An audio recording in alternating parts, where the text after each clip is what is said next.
আগে নির্যাতনের অভিযোগ, ভরণ-পোষণে ব্যর্থতা কিংবা দাম্পত্য সম্পর্ক টিকিয়ে রাখা সম্ভব না হলে নারীরা স্বামীর বিরুদ্ধে তালাকের আবেদন করতে পারতেন, কিন্তু নতুন আইনে সেই সুযোগ আর মিলবে না বলে আশঙ্কা করা হচ্ছে। শুধু তাই নয়, 11 বছর বয়সের পর মেয়েদের স্কুলে যাওয়ার সুযোগও বন্ধ করা হচ্ছে। এর বদলে অল্প বয়সেই তাদের বিয়ের দিকে ঠেলে দেওয়া হচ্ছে বলে অভিযোগ উঠেছে। আর বিয়ের পর নির্যাতনের শিকার হলেও স্বামীর সম্মতি ছাড়া সহজে মিলবে না তালাক, এমন আশঙ্কাই এখন সবচেয়ে বেশি উদ্বেগ তৈরি করেছে মানবাধিকার কর্মীদের মধ্যে। সংবাদ মাধ্যম দ্য গার্ডিয়ানের প্রতিবেদন অনুযায়ী নতুন এই আইন ঘিরে ইতোমধ্যেই আফগানিস্তানের রাজধানী কাবুলে পাওয়া গেছে বিক্ষোভের খবর।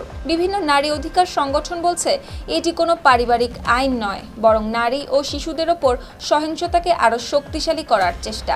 এর মধ্যেই সামনে এসেছে আরও ভয়াবহ কিছু ঘটনা। চলতি মাসের শুরুতে দাইকুন্দি প্রদেশে 15 বছর বয়সী এক কিশোরী স্বামীর নির্যাতনে মারা গেছে।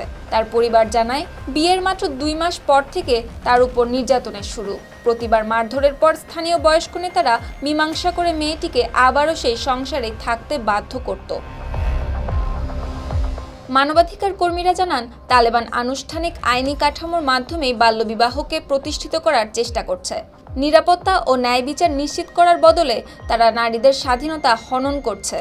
যেহেতু আফগানিস্তানে বর্তমানে বাল্যবিবাহের ওপর কোনো নিষেধাজ্ঞা নেই, আর মেয়েদের শিক্ষা প্রতিষ্ঠান বন্ধ হওয়ার পর পরিস্থিতি আরও ভয়াবহ হয়েছে বলে দাবি মানবাধিকার কর্মীদের। একটি অনানুষ্ঠানিক হিসাব অনুযায়ী স্কুল বন্ধ হওয়ার পর প্রায় 70% মেয়েকে বিয়ে দেওয়া হয়েছে জোর করে।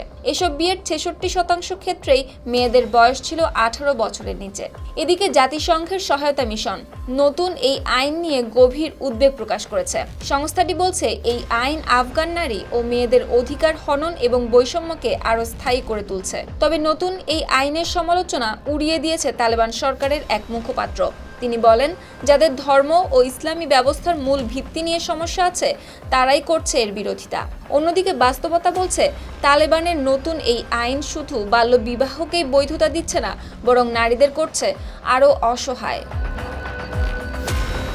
সুপ্তি রায়, RTV।